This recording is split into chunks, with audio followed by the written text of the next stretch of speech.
大家好，又翻嚟我哋芒向編輯部節目時間，有我嚟自澳洲嘅曾 BC，你好我好大家好，大家好才是真的好啊！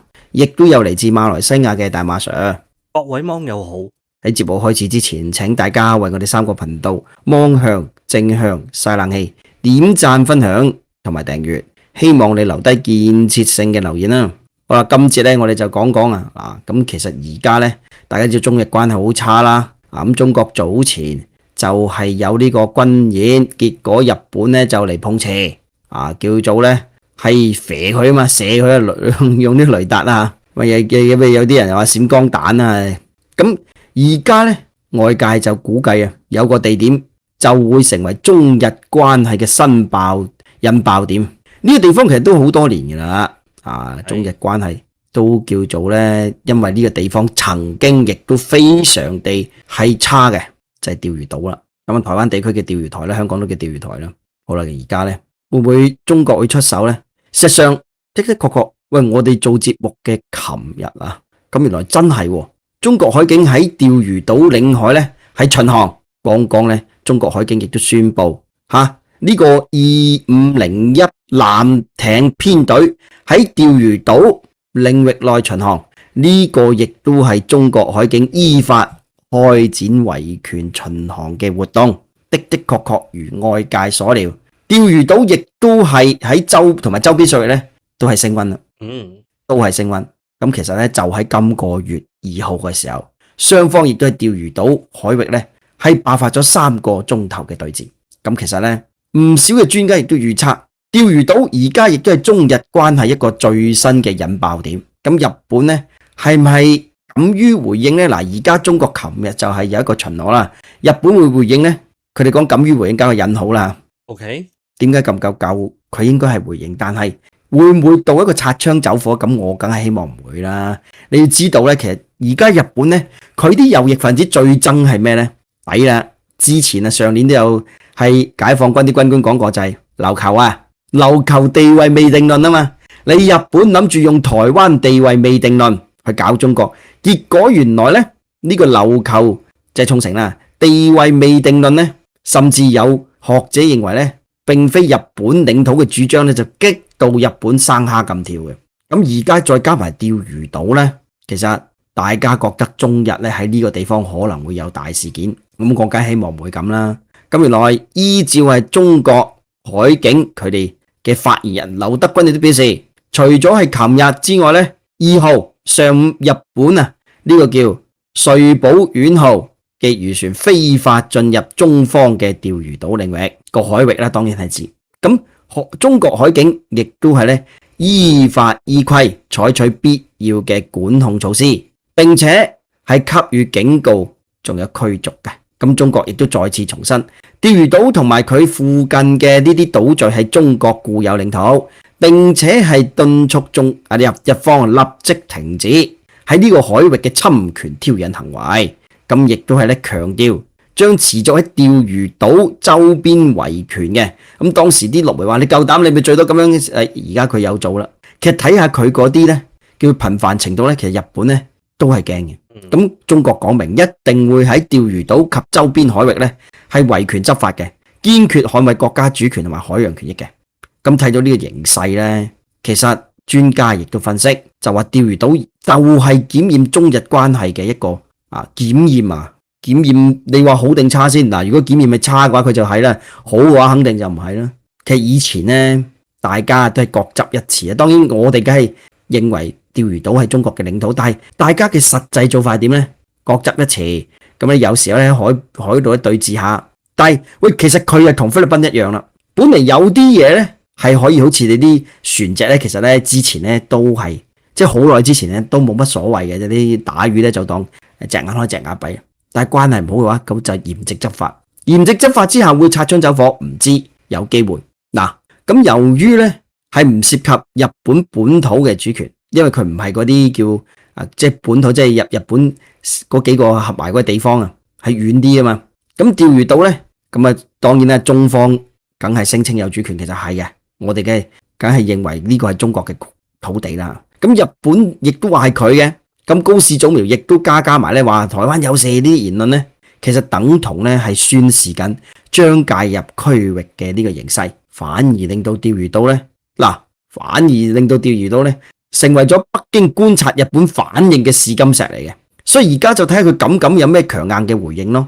呢個日本，我覺得佢回應，但係你強硬，因為始終大家現時嘅軍事實力咧，咁梗係大陸強啲啦吓，唔計美軍啊，唔計駐日美軍啊，因為佢始終咧係80年停咗啊嘛，停咗軍隊正常化啊嘛。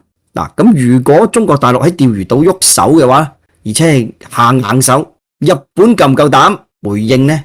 或者強硬回應就成為咗焦點。如果形勢升溫，唔排除咧。你記住我話，而家西媒都話咧，佢同我哋講嘅一樣，而家先講啊，就係叫做中俄形成一個南北齊俾佢壓力，係咪啊？我哋最喐噶嘛？其實我哋好早講咗為你，因為好多人係忽視咗俄羅斯同日本係有爭議噶。安倍晉三年代，因為阿普京同安倍關係好，容易傾好多啊，冇錯啊。你講到啲主權啊，嗰啲領土嘅紛爭咧，就算幾熟都冇得傾嘅。其實咧，好少人講，但係所以喂啲台媒又話睇你覺得咩啊？點啊？你大陸啊，好多人咧，即係個個都當你敵人。你諗下，日本上邊係咩？俄羅斯強大嘅俄羅斯啊，全世界最多核彈頭嘅國家。朝鮮啊，西方都將佢啊排為係第二檔次嘅呢個擁核國啊。當然佢未必有核武，而家未有核武，但係人哋就覺得咧，其實也不遠啊。估唔到排得咁高啊！係啊，第二檔次居然係高過呢個係英國佬啊，估唔到啊！咁同埋你唔好忘記一樣嘢，因為俄羅斯有今年同朝鮮簽咗係軍事合作協議啊嘛，其實變相令到朝鮮係強咗好多噶。咁又話咁啊，你俄國人啊，你大俄啊，又可以分身咩？咁你又可以分身咩？我又想問下啦。咪好簡單啫，你話你可以分身，咁日本係咪係抗衡呢個係最多核彈頭同埋第三多核彈頭嘅國家啊？哇！一次過要頂兩三邊啊！咁美國佬幫佢嘅，但係始終咧咁樣打嘅話，咁大家都冇着數啫。係為咗民主價值啊！呢個你講嘅，呢講嚟講去呢三幅皮。高市租會冇講過噶，冇講過，係真係冇講過。高市冇吓民主價值，我哋有，但係我哋戰後用咗咁多時間去人力物力啊，去戰後重建啊。當然過去嗰20年亦都唔如意，但係都好過打仗嘅時候啦。啱唔啱啊？當然啦。咁而家咧南北一齊施壓嘅話，俄羅斯就會從北方四島施壓，日本亦都可能面臨住中國大陸解放軍啊。咁從釣魚島延伸到日本本島嘅戰略夾擊，咁呢個關鍵嘅時刻就睇下高市早苗會唔會擴大島鏈嘅軍事部署，而呢啲動作咧要需要美國點頭嘅，咁美國會幫佢，但係你唔好忘記 Mega 又唔希望咁樣出兵嘅，咁其實咧呢個亦都意味住日本嘅軍事野心而家係萌芽發大，尤其是佢選高市出嚟咧已經係講明咗好多嘢啦。咁如果日本持續強化軍力，對外軍援，甚至咧係推動核武化，北京一定會出手，俄羅斯更加會出手。北方四島啊嘛，咁如果高市選擇收斂咧，咁形勢就會降溫。咁日本亦都樂見咧，喂，你唔好話啦，日本咧亦都樂見美國介入，美國亦都樂見日本係介入。呢個都因為之前咧介入我指台海啊，之前啊茂叔年代科爾比即係五角大樓第3號人物，佢咪逼澳洲同埋係日本表態嗰陣呢，高市未上台，澳洲同日本都冇表態話台灣有事一定會點嘅，大家都講係假設性問題唔答嘅啫。咁但係如果日本介入嘅話，其實咪等於認咗阿科爾比講嗰句咯，喂，你要表態，要表明態度。而家咁當然睇下高市點搞啦，但係我覺得暫時佢都係選擇咧係唔搞住，係嘛？咁因為咧美國點解樂見日本咁做呢？佢消耗中國大陸嘛，但係北京呢，亦都唔願意被動咁變成承受壓力嗰方，所以呢，其實啊，亦都係4個國家嘅一個博弈，中美俄一肯定嘅。其實喺日本問題上呢，好多人忽視俄羅斯，但係你翻查翻歷史呢，呢200-300年呢，其實日本呢同俄羅斯戰爭都幾多下，而且搞親都大嘢嚟嘅，係嘛？你唔可以忽視佢嘅，佢都講過嘅。中國有事咧，佢又唔係佢唔會坐視不理嘅啊！佢因為佢同中國咁多合作咧，你嗨到佢利益嘅時候，佢一定會有回應。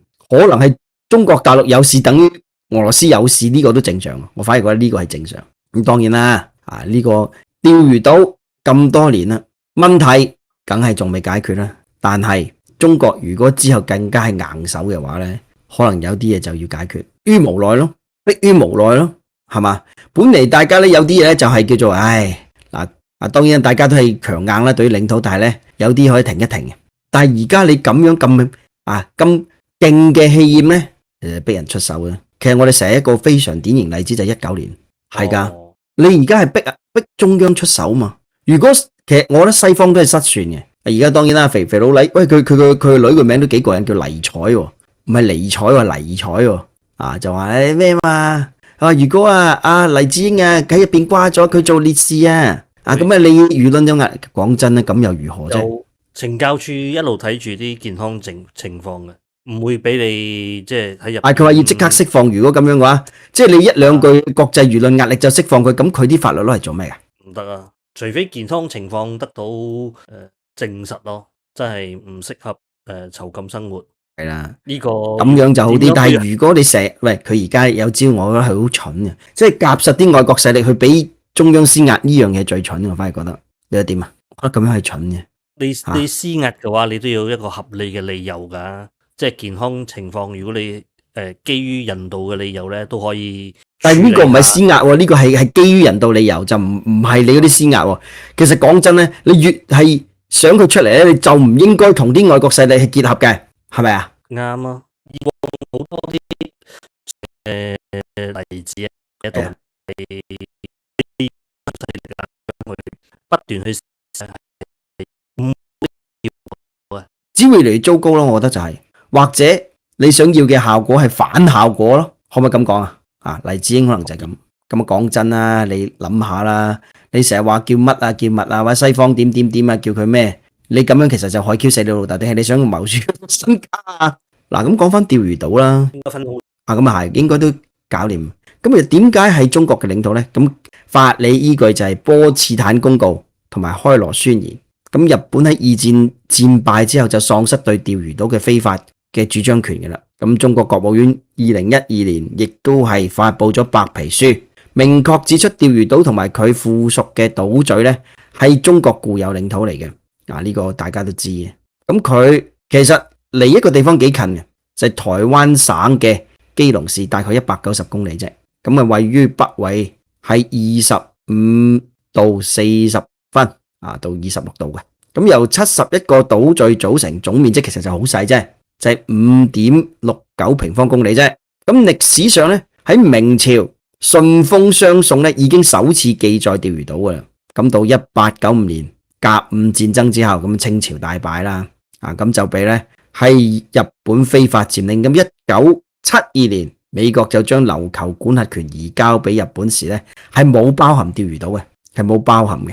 咁當然歷史上咧，呢個亦都係中國固有嘅領土啦，實質控制都係，實質控制都係。咁當然佢有學菲律賓嗰招啦，有時咧就係嗰啲漁船啦嚇，漁船喺度叫喐下喐下咁樣咯，喐下喐下咁樣咯。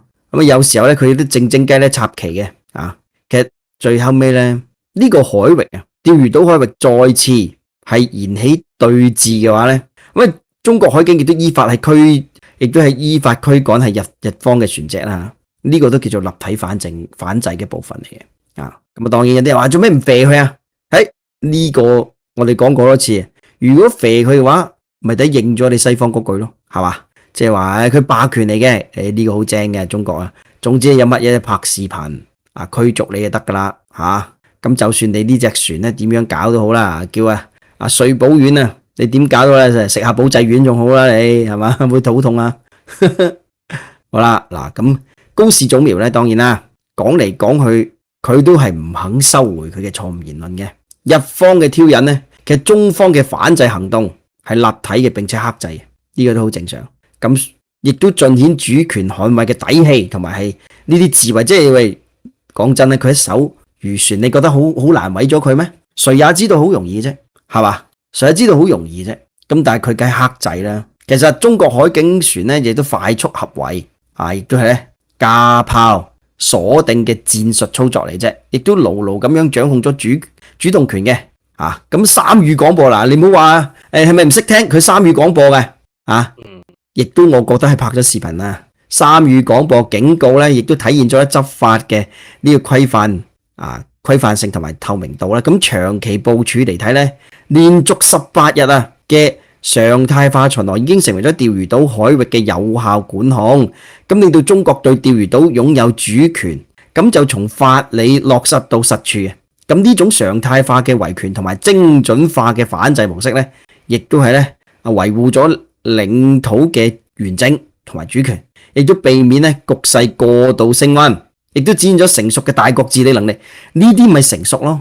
哦，唔通似你咁，你夠膽係點啊？夠膽係點？屌，你成日講呢啲，反而唔係一個大國所做嘅嘢嚟嘅。咁當然你話咩戰狼外交嗱，咁或許有啲官員失言都唔出奇，但係我相信咧，有時候該強硬嘅表態佢都要有嘅。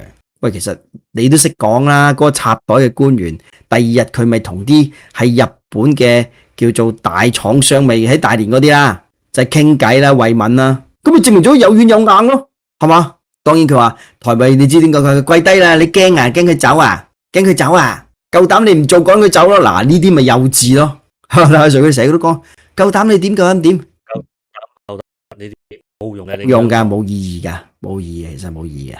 好，咁啊，今次節目時間嚟到呢度先啦，多謝各位網友，下次再為大家分析其他議題，咁先，拜拜。